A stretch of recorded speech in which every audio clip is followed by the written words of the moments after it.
Џон Кук е од Англија, води црква во Ньюкасл. Неодамна е црквата Хилсонг. John, would you like to say something about yourself?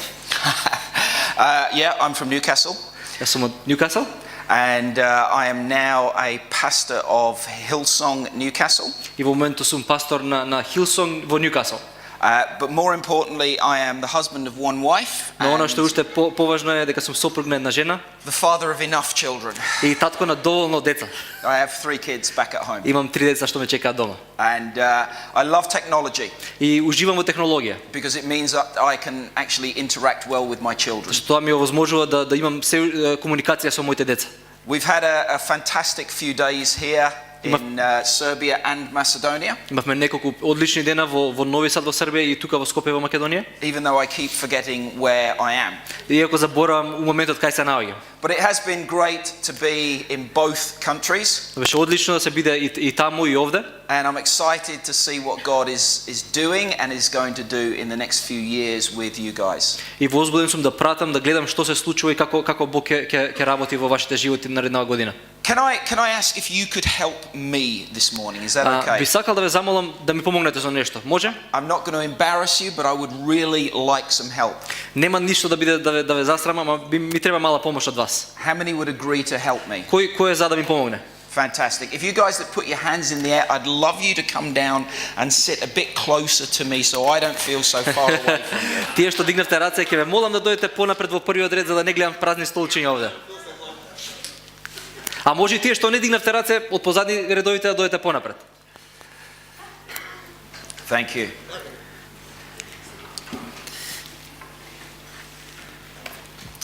How many of you are parents? Колку мина од вас овде сте родители? And you have children at school. И вашите деца се во училиште. And your children, they put on plays and they do assemblies and things like that. И имаат представи, се собираат. For those of us that do that, I have 3 children, as I've said, and all of them are in school. За тие од вас што имате, јас спомнав веќе дека имам 3 деца и сите мои деца се во училиште се уште. So it is I go through hell for 3 times at least at Christmas and at Easter and several other times of the year. Поминувам низ терор за време на Божик, Великден и Нова година и друг празник. Because we have to go into school, don't we? Затоа што мора да отидеме ние во училиште. Well, at least we do in England. I don't know what it's like here, but we go in and we watch our children. Одиме во училиште, имаат представа децата и ние ги гледаме таму. The problem is there are lots of other children that we have to watch as well. Проблемот е што има многу други деца што и нив мора да ги гледаме. And so we're in there. It actually seems like we're in that room for about 6 weeks. И имам чувство дека 6 недели трае представата дека сме таму. It's a bit like Narnia, C.S. Lewis Narnia. Отприлика нешто како во Нарнија, ако сте го гледале филмот. For those of us that are men, we go in and we're clean shaven and we come out with full beards. Тие што сме мажи, влегуваме избричени, средени и скачаме надвор со бради. And we're only in there for 30 seconds that we want to be there. А таму се само 30 секунди колку што сакаме да бидеме. That's for the 30 seconds that our child is actually participating. А ние сме таму всушност за оние 30 секунди во кои што нашето дете настапува. But the other 5 weeks and 6 days and 24 hours we have to be there. Ама останатите 5 недели што трае представата и 6 дена, мораме исто да ги догледаме. But one thing I've noticed is just for those 30 seconds that parents are there. Но она што сум го забележал, во оние 30 секунди кога вашето дете настапува таму. We turn up half an hour early. Доаѓаме половина час и пред време за тие 30 секунди. Desperate to be on the front row just for those 30 seconds where our child messes up their lines. И едва и чекаме значи да дојдеме во прв ред да седнеме да ги гледаме нашите деца како заборавиле што треба да кажат за тие 30 секунди. Can I encourage you? И може ли да ве охрабрам? My name is John, I'm your friend. Јас сум, се викам Џон и сум ви пријател. Turn up to church. Дојдете во црква for the King of Kings. За кралот на кралевите. For the person that has changed your life now, forgiven your past and given you hope for the future. За личноста што го има променето вашиот живот, што го има променето вашиот цел тек на животот и ви има иднина за вас. Turn up to his house half an hour early and get the front seat. Дојдете во неговата куќа половина час порано и седнете во прво седиште. Rather than rushing in and grabbing the back seats. Наместо да брзате да седнете во што е можно позади. My name is John. Јас се викам Џон. I'm your friend. И сметете ме за пријател. Are you ready to get into the Word of God this morning? Спремни ли сте да влеземе во Божјото слово утро? Why don't you just get to your feet? We're going to pray. Ајде станеме на нозе и да се молиме. Father God, I thank you for your presence in this place. Татко небесен, фала ти за твоето присуство во ова место. And where you are, there is fullness of joy. И каде што си ти, таму е радоста. There is healing. Има исцеление во тебе, There is restoration of relationships. има обнова на односите во тебе. God, and I believe in this place that people will come to know you just a little bit more. Верувам дека во ова место денес ќе те запознаеме повеќе, Господе. I pray for those people maybe in this room that don't know you, that they will step into your new life. Се молам и за оние што се овде, што не те познаваат, да исчекорат и да те запознаат. I pray for those of us that have been on the road with you a long time. Се молам за оние кои што со години чекорат со тебе, Господе. That God, in some way, we will come to love Jesus just a bit more. Да ја обновиш љубовта во нас, да нашата љубов за тебе се зголеми. In the name of Jesus. Во името на Исус. Amen. Амин. Amen. Why don't you grab your seats? Слободно седнете си. I'm going to set a timer so that I'm actually not here for 3 weeks and it feels like 12 weeks for you. Ќе си ставам тајмер за да не продолжиме да тие 6 недели да ги стераме овде. Okay, a countdown for 3 hours, if that's okay. 3 часа Fantastic. and your flight goes. Oh yeah, you're fortunate I have a flight this afternoon, so I do have to be out of here on Имате time. среќа, имам лет во 2 часот, така да морам да си одам. There have been some significant failures caused by wrong measurements. Се имаат случајно неверојатни промашаи кои што се предизвикани поради погрешни мерки. By people using the wrong standard of measurement. Кога луѓе користат погрешни стандарди за нешто да измерат, I want to tell you about a couple of those. и ќе ви кажам неколку приказни што ќе ви го доловат ова. Read a couple of stories. Ќе ви прочитам нешто. A colleague of mine once ordered a metal cylinder that was to be used to extend a boiler chimney on a chemicals site. Имав еден пријател кој што нарача еден метален цилиндер кој што требаше да го продолжи оджакот за еден бойлер за грејење на собата што го имаше во неговата куќа. The diameter was 792 millimeters, but he ordered one with a 792 inch diameter. Диаметерот на тој цилиндер беше 792 милиметри, ама он нарече 792 инчи да биде.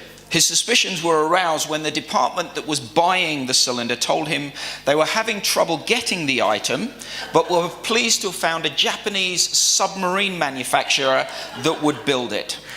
И него му стана сомнително што се случува всушност кога му кажа од компанијата што требаше му го достави дека тешко се наоѓаат такви мерки, можеби во Јапонија кај што градат подморници ќе се најде некој таков оджак. He obviously checked his dimensions and revised his order. И очигледно си ги провери мерките и си обнови што требаше да порача. One that had a bit more serious consequences was the Vasa warship in Sweden. Еден друг случај што имаше малце посериозни последици во погрешни мерки е Васа бродот во Шведска. In 1628, crowds in Sweden watched in horror as their warship, their brand new warship, sank a mile into the ocean. Луѓе со ужас гледа како во 1628 година бродот Васа тоне на 1 километар од брегот. There were 30 people on board and they were all drowned. 30 луѓе беа во тој брод и сите 30 потонаа со бродот, се удавија. There were 64 bronze cannons and it was considered to be the most powerful warship in the known world at that time. Имаше околу 60 бронзени топови и беше можеби во тоа време еден од најмокните војни бродови. Now experts have studied the ship since then. It was raised from the depths and I managed to catch a glimpse of it when I was in Sweden. И потоа се имат испитувања вршено на него, го имат извадено од морето. И јас имав случај да го видам тој брод. And in their studies they found that it was actually asymmetrical. It was thicker on one side than it was on the other. И додека го испитуваа експерти овој брод, сфатија дека на едната страна металот е погуст, имал повеќе тежина од другата страна. And in trying to work out how that could have happened, they've realized that it was actually built by two nationalities. И се обидуваа да сватат како е можно ова да се случи во една ваква изградба. Дојдоа до заклучок дека две групи од различни држави го граделе овој брод. It was actually built by the Swedish and the Dutch. Холанѓани и швеѓани заедно работеле на овој брод. And it was found that the Dutch rulers, when they actually pulled the warship up and they found the rulers of measurement, they found that the Dutch rulers had 11-inch feet. И швеѓаните кога го извадија брод сватиле дека холанѓаните користеле 11 what? 11 една inches ставка in their користеле rule. во мерките. Whereas the Swedish had 12 inches in their rule. А швеѓаните 12 инчи, 11 со 12. And this was found to possibly be the reason why the ship sank. И ова е најверојатно причината зашто овој брод потонал. Because they were both using different standards of measurement. Зашто двете групи користеле различни стандарди на мерење. I don't know if you've ever miscalculated something. Не знам дали вас ви има случајно во животот да погрешно измерите нешто. Maybe because of the standard that you've been using. И можеби некој што било предизвикано затоа што користите погрешна мерка. When we talk about a standard of measurement, we're talking about a measurement that is the norm. Кога зборуваме за стандард, зборуваме нешто што е норма, нешто што е по правилник. The model by which all other things are measured. Модел по кој што све останато си функционира и се мери. That seems fairly easy to understand. Ова прилика изгледа едноставно, би требало да биде така и така. Until you actually use the wrong standard of measurement. Се додека не се најдете во ситуација да користите погрешни мерки за мерење. I think as Christians we get into that model as well. Мислам дека како христијани ние влегуваме во ова погрешна калкулација. We measure people by different standards in terms of what it means to be a follower of Christ. Ги мериме луѓето по различни мерки и стандарди, што значи да се биде Христов следбеник. We look at their lives and we ask the question, are you baptized? Ќе видиме некој го прашуваме веднаш, а ти крштеван си? Is there a standard of behavior that people adhere to? Или можеби некој стандард на однесување кој што треба да го опфати овој човек? Maybe do you speak in tongues? Или можеби прашуваме, а во јазици зборуваш ли? Do you belong to a certain denomination? Која црква припаѓаш, во која деноминација? Are you a Calvinist or an Arminianist? Што веруваш? Веруваш во калвинизам или во арменијанизам? Do you go to church every week? Секоја недела одиш во црква или преку една? Are there things that you do to help the poor and the marginalized? Им помагаш на сиромашните и на оние кои што се во потреба? And we use all of these different standards of measurement to judge whether a person is a follower of Christ or И not. според овие различни стандарди и други, ние мериме дали некој е следбеник на Христос или не е. Let me explain it in this way. Да ви објаснам на еден поразличен начин. When you look at countries like Saudi Arabia and other countries in the Middle East where the majority is Muslim, Кога ќе погледнете во земји како Саудиска Арабија или други земји во Блискиот Исток што се муслимански, do you know what their standard of being a follower of Christ or a Christian is? дали знаете што е нивниот стандард за кој е христијанин и што е христијанин? Their standard of being a Christian is that people live in the West. Нивниот стандард за да се биде христијанин значи дека ти живееш во некој од западните земји. So if you are a Westerner, you are a Christian. Ако си од западот, однак си по дефолт христијанин. And everything that comes out of the West is deemed Christian. И се што излегува од западот е христијански. Now that may not seem too bad until you watch television. И ова можеби не звучи толку лошо се додека не пуштите телевизор. So everything in the West on television is Christian. Со таа мерка, се што се појавува на телевизија од западни програми е христијанско. And when you think of it in that way, you actually get to understand no wonder they have a problem with Christianity. И во тој случај ќе си речеме па не е ни чудо што имаат проблем со христијани они Think во about, Блискиот Исток. think about some of the worst television programs that you watch, and I don't just mean bad acting, I mean really bad behavior. Помислете на некои од најужасните телевизиски програми што можеме да ги гледаме. И тоа не е само лоша глума, туку лошо однесување на телевизија. So when Muslims in Middle Eastern countries may see some of those films, it's like, oh, so that's what a Christian is like. И кога некој од тие земји од Блискиот Исток ќе пушти телевизија, ќе види некоја програма ваква и си го поврзува, ова е христијанско однесување. That's the standard that they measure Christianity by. Тоа е нивниот стандард како они мерат што е христијански, што не е. So when we in church maybe use the wrong standards, it begins to get complicated. И за нас се комплицира да работите кога ние користиме погрешни мерки да мериме што е христијанин и каков е христијанин. It gets confusing and it gets ultimately wrong. Не збунува, ни создава погрешни слики, на крај утнуваме, грешиме. Jesus keeps it really simple. А Исус тоа го држи до едно многу едноставен стандард. He actually goes back to an old standard that is an old measurement that is mentioned in the Torah. Исус се враќа назад во Тората каде што е поставен еден многу стар стандард што е Божи човек. He mentions the measurement, but he sets a new standard. он ја зима таа мерка и го поместува тој стандард. And I want to read John 13, verse 33 to 35. И читаме Јован 13:33 до 35. It says this, "My children, I will be with you only a little longer. You will look for me, and just as I told the Jews, so I tell you now, where I'm going you cannot come. But a new commandment I give you, love one another as I have loved you. So you must love one another. By this all men will know that you are my disciples, if you love one another." Деца, уште малку сум со вас. Ке ме барате и како што им реков на јудејците, каде одам јас, вие не може да дојдете. И вам ви го велам тоа сега. Ви давам нова заповед, да се љубите еден со друг, така како што јас ве љубев вас, така и вие да се љубите еден со друг. По тоа сите ќе познаат дека сте мои ученици, ако имате љубов помеѓу себе. So many of us will have heard those verses many times before. И најверојатно многумина од нас сме ги слушнале овие стихови безброј пати. And Jesus says, "A new commandment I give to you." А Исус вели, нова заповед ви давам. But in some ways it's not really a new commandment. Но во одредена смисла тоа не е ништо ново што го дава. It's actually a new standard of an old commandment. Туку е нов стандард на една стара заповед.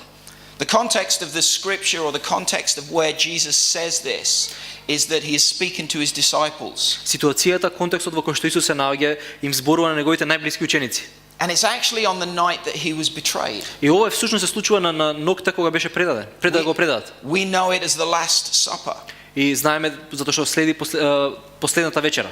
And in this context, in this setting, he just told Judas, or told the disciples, that Judas was going to be his betrayer. И во овој контекст само што им кажа на учениците дека Јуда ќе го предаде. They didn't understand it at the time, but he just says, "Judas, you're the one." Они не го сватија што вели, Исус рече Јуда ти си тој, но учениците не сватија што зборува. His disciples have also been arguing who was going to be the greatest in the kingdom. Малку претходно веќе се расправа кој од нив е најголем во Божјото царство. Jesus also knew that his best friends were going to leave him and deny him. Во исто време Исус знаеше дека неговите најдобри пријатели ќе го напуштат и ќе го остават. And he'd actually just said to them, "I'm actually not going to be around much longer." И затоа им рече, знаете што, не сум тука уште многу долго, ќе одам кај татко ми. They would actually be a group without a leader. И така ќе останат они како една група без водач.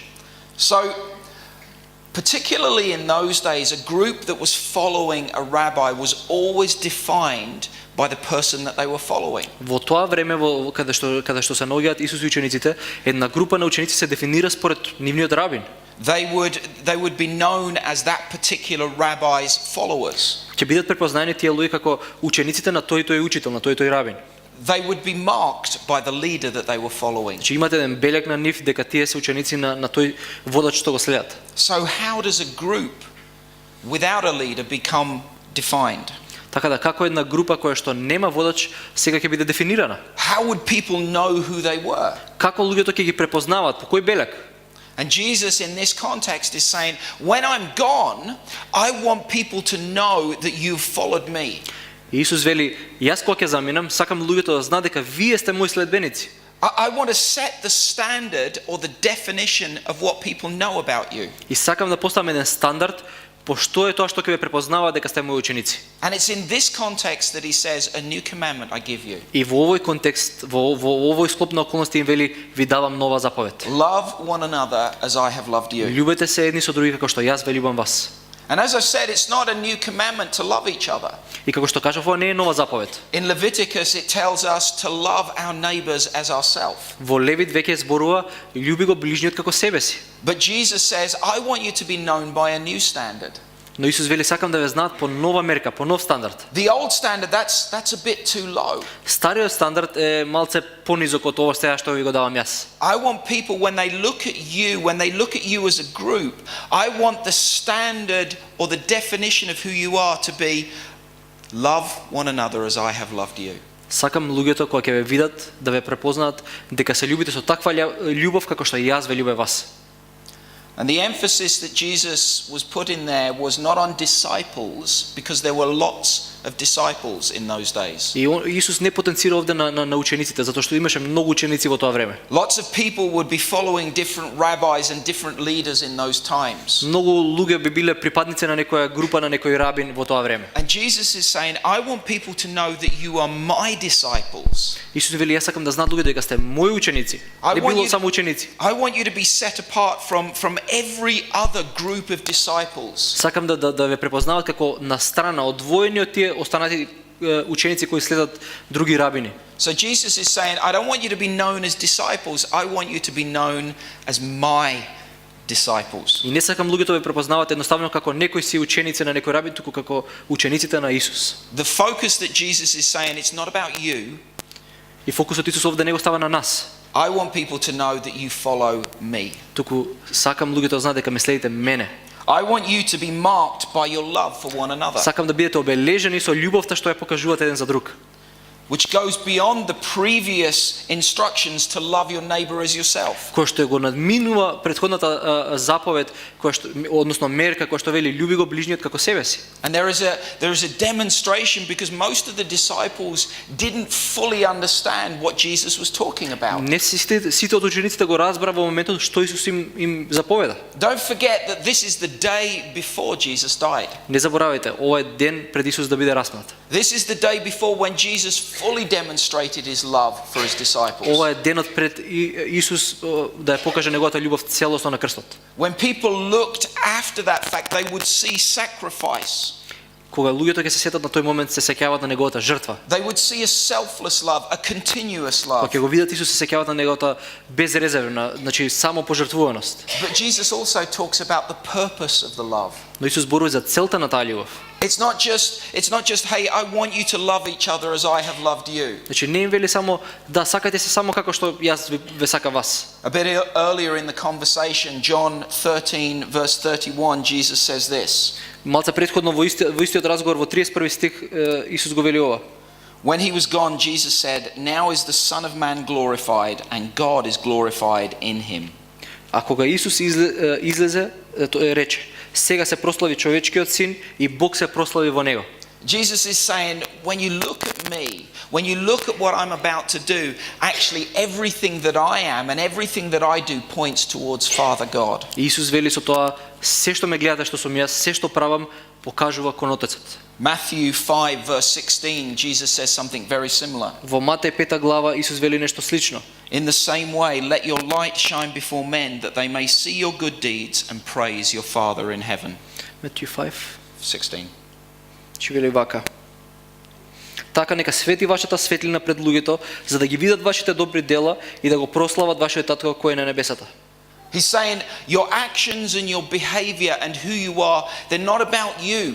И вели вашите действија, она што го правите, она кој што сте, не само посочува кон вас, They actually point people towards Father God. туку вашиот живот посочува кон таткото небесен. And the question that we have to think about is what is happening in us and through us, does it point to God? И прашањето што ние треба да си го поставиме, дали нашиот живот, нашите действија, нашето секојдневие посочува кон Бог. And when people look at who we are as a church and followers of Christ and the love that they see, does it point to Father God? И дали луѓето кога не гледаат нас како црква, како заедништво, дали нашата љубов посочува кон Бог? And Jesus says it's not just any love. И Исус рече: не по било која мерка на љубов. It's actually the love that I have for you. Не, туку по љубовта што јас ви ја покажав вас, по таа мерка. And his ultimate example of love was shown 24 hours later when he went to the cross. И врвот на неговата љубов беше покажан 24 сата после овој разговор на крстот. But they didn't understand at that moment the full implications of his love. Но во тој момент се уште не разбра колку далеку ќе отиде неговата љубов и колку тоа ќе значи за нив. I know the problem is that when we meet the unlovable people, Знам дека проблемот се јавува кога ќе се сретнеме со луѓе кои што не се лесни за сакање. you know, the person sat next to you. Тие што се во моментов до вас, It's not you. не ти. Maybe it's the person 2 people away. Можеби две столчиња од вас. When we meet the seemingly unlovable people, it's really difficult to squeeze a bit more love out of yourself, isn't it? Кога ќе се сретнеме со луѓе кои што се тешки да ги сакаме, тешко ни е да покажеме малце повеќе љубов. It's like I've got to love them. Стискаш зъби и викаш морам да ги сакам. And we try and squeeze that love out of ourselves. И се обидуваме да извадиме оваа љубов од нас, да им ја покажеме. But actually, we don't try and have to squeeze more love out of ourselves. Но всушност не мора да го правиме тоа, да се напињаме ние. We need to know His love more in ourselves. Треба да ја спознаеме неговата љубов, Божјата љубов во нас повеќе. Ephesians 3 verses 17 to 19. Ефесаните 3 глава, верс 17 до 19. So that Christ may dwell in your hearts through faith. And I pray that you, being rooted and established in love, may have power together with all the saints to grasp how wide, how long, how high, how deep is the love of Christ. And to know this love which surpasses knowledge, that you may be filled to the measure of all the fullness of God. Та преку вера да се всели Христос во вашите срца, да бидете вкоренети и засновани во љубовта, за да може да сватите со сите свети што е широчината, должината, височината и длабочината, и да ја спознаете Христовата љубов која го надминува сето знаење, за да се исполните со целата Божја полнота. It's saying that God wants us to experience His love more. We're already in the love. Ни вели, вие сте веќе во љубовта, но Бог сака да искусите неговата љубов уште повеќе. I keep getting this picture of the mafiosa. From what? Mafia. Аха, имам една слика што од мафијата. I know it seems strange, but just stay with me. Знам дека лош пример може би ви звучи, ама слушајте ме. Gonna sleep with the fishes. So they take someone and they place their feet in concrete. И еден од омилените методи на мафијата е да му ги стават нозете на човекот што сака да го убијат во цемент And then throw them in the sea. и ги фрлаат во река или во море. Now, I'm not saying that those people that are unlovable, you put their feet in concrete and throw them Ја in не the ви sea. викам вака да реагирате со луѓето што не ви се свиѓаат. I know we feel like it. Ама знам дека се чувствувате никогаш така. I'm talking to the person next to you, not you. Ама не ви зборам вас, на тој до вас му зборам.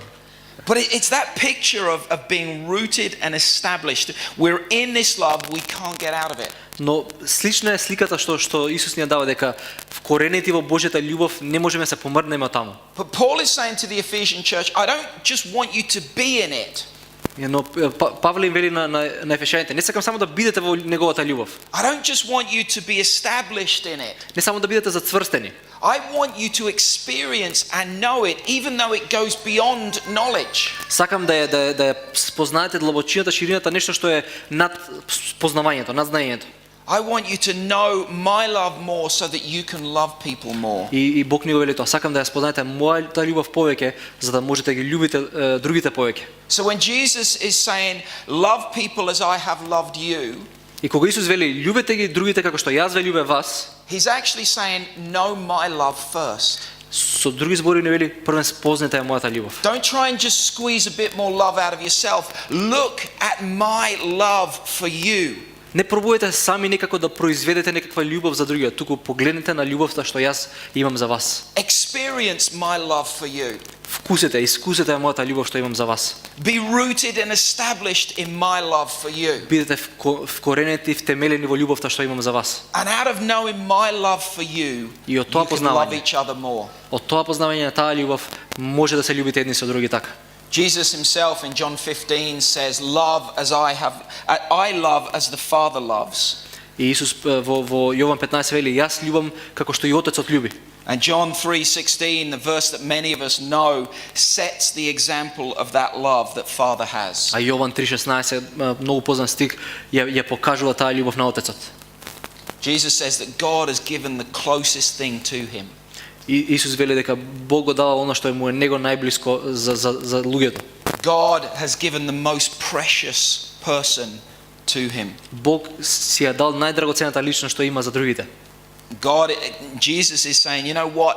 Because I've loved in the way that the Father loves, I'm giving myself to you. И Исус вели затоа што јас љубам како што љуби и таткото, затоа ви се предавам за вас. And out of that example, he's calling us to love as Father God loves. И од тој пример, од таа жртва, не повикува и нас да љубиме како што Отецот не љуби нас. Jesus' love drove him to the cross. Неговата љубов, Исус го однесе до крстот.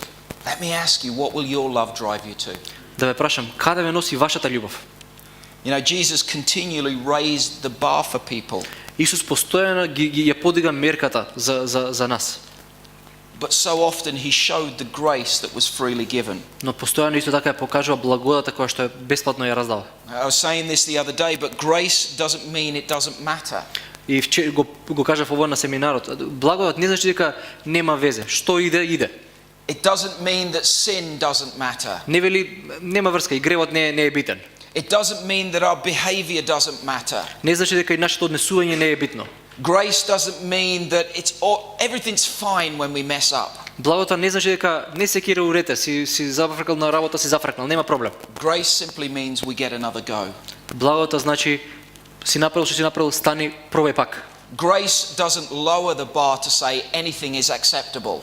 Благодата не ја спушта мерката, не го спушта стандардот. Grace actually raises the bar and says you can get over this. Благодата ја зима таа пречка, тој стандард што паднал, го дига и вика пробај пак, имаш уште една шанса. Grace or Jesus doesn't say it doesn't matter what you do and how you behave and how you act towards each other. Исус со неговата благодат не вели нема врска како се однесувате со другите, не е битно што правите. Jesus actually says it is vital how we do that. Исус вика е од витална важност од како се однесувате со другите. It is vital how we love each other. Е од огромна важност како се љубиме едни со други.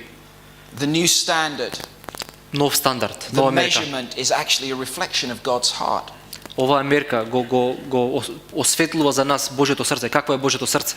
A new commandment I give you, love one another as I have loved you, so that you must love one another. By this all men will know that you are my disciples, if you love one another. И повторно од Јован, нова заповед ви давам, да се љубите едни со други. Само да не, what verse was it? 34 to 35. Ви давам нова заповед да се љубите еден со друг, како што јас ве љубев вас, така и вие да се љубите еден со друг, и по ова ќе познаат сите дека сте мои ученици, ако имате љубов едни помеѓу други. So Jesus gives us the command, love one another. He says it 3 times. Исус ја дава оваа заповед и ја повторува 3 пати всушност. He says there's a standard of that love. Love as I have loved you. И поставува стандард за каква е таа љубов. Љубете се како што јас ве љубев вас. And we don't try and love people more, we know his love more. Сеген? We don't try to love people more, we know his love more. И ние не завршуваме во само обиди да ги љубиме другите повеќе, туку само да се продлабочуваме во неговата љубов. So there's a command, there's a standard, but there's also a result. Има заповед, има стандард, но и тоа носи еден производ. And Jesus says, I want this to happen because I want all people to know that you're my disciples. Исус вели, сакам да се однесувате едни кон други вака, за сите да знаат дека сте мои ученици. I want to say, church, we're not just called to love. Така да црква не сме повикани само да љубиме. We're actually called to love to a new standard. Сме повикани да љубиме на едно ново ниво, на еден нов стандард. Too often in society the bar is being lowered on everything.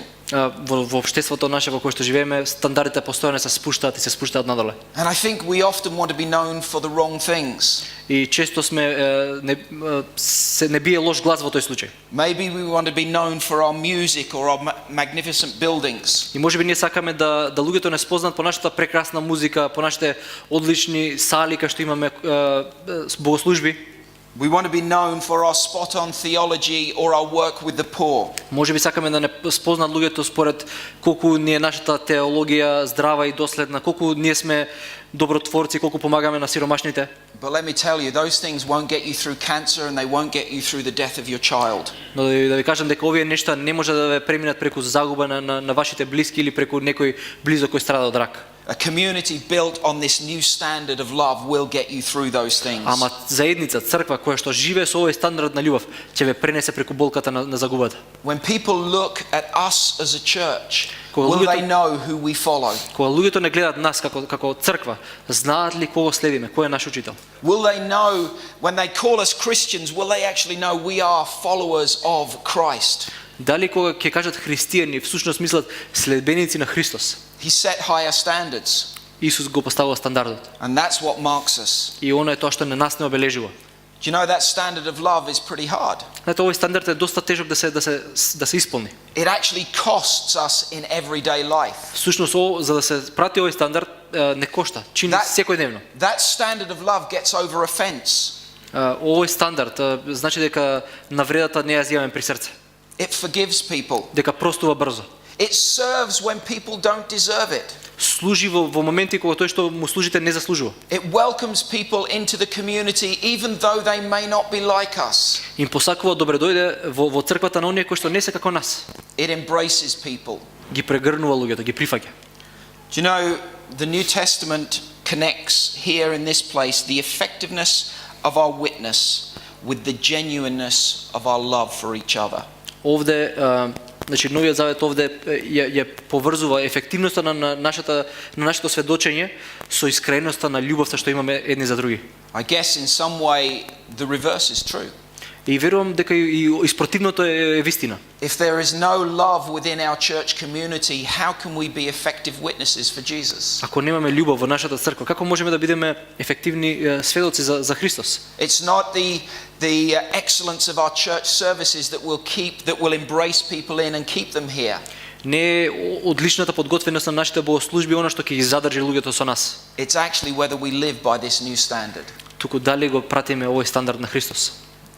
It's a pretty big challenge. И ова е еден доста голем предизвик за нас. A new commandment I give you, love one another as I have loved you. Нова заповед ви давам, љубете се онака како што ве љубев и јас. We've been talking over the past few days about revival, about growth, one person at a time. Зборувавме за што значи пробудување изминатите 2-3 дена, што значи да гледаме луѓе доаѓаат кај Бог и рековме, еден по еден. Why would one person stay in this community? Нека еден човек дојде и остане во нашата црква. Because they see something completely different. Затоа што ќе видат нешто што е сосема различно. Because they see a standard of love that cannot be explained without the example of Jesus. Зашто гледаат стандард на љубов во црквата што не може да се објасни на ниеден друг начин освен преку примерот на Исус Христос. Because it's a love that once it draws people in, they can't get away from it. Затоа што е таква љубов која што ги повлекува, ги ушмукува луѓето и не може да излезат од незе. That's the standard of measurement that Jesus uses. Тоа е стандардот, тоа е мерата на Исус за љубов. Let's pray. Да се молиме. Father God, I thank you for your word. Татко небесен, фала ти за твојот збор. God, I pray that the challenge will go out to every single person in this room. Господи, јас се молам да овој предизвик да не допре сите нас. I pray, God, that the standard of love that you have shown will be the standard of love that we give. Се молам Боже да тој стандард што го поставите и да биде стандард што ние ќе го даваме. I pray that when people walk into our churches, that is the first thing they experience. Се молам Господи да кога нов човек ќе дојде во нашата црква, ова е првото искуство што ќе го имаат. Lord, that will be the concept, the feeling that they walk away with. Дека ќе си отидат со чувство дека има љубов во ова место, дека тоа е стандардот. In the name of Jesus. Во името на Исус се молиме.